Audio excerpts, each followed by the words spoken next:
travail d'une force, c'est l'énergie fournie pour faire déplacer un objet.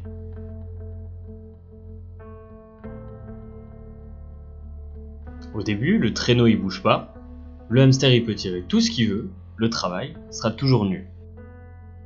Jusqu'à ce qu'il commence à se déplacer.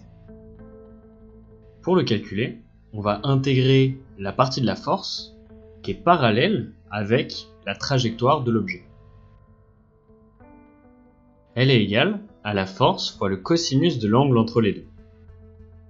Si la force et l'angle ne changent pas, alors le travail, c'est cette force fois le cosinus de l'angle fois la distance parcourue par l'objet.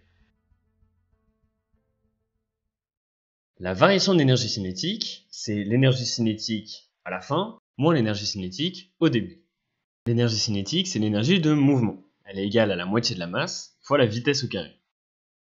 Une façon de connaître cette variation d'énergie, c'est de calculer le travail de la force responsable du mouvement.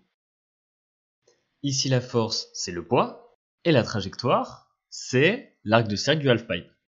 Pour trouver l'angle entre les deux, tu dessines la tangente au cercle, et ça fait apparaître le alpha. À partir de là, il y a deux écoles. Soit tu fais l'intégrale en sachant que l'élément dl de chemin, c'est égal au rayon fois l'élément infinitésimal de l'angle.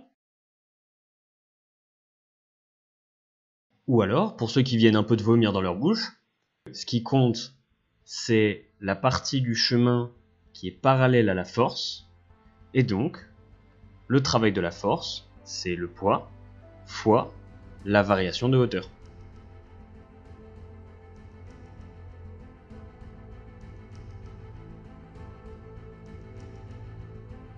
Quand la force est dans le même sens que le mouvement de l'objet, la vitesse augmente et le travail est positif. Quand elles sont en sens inverse, la vitesse diminue et le travail est négatif.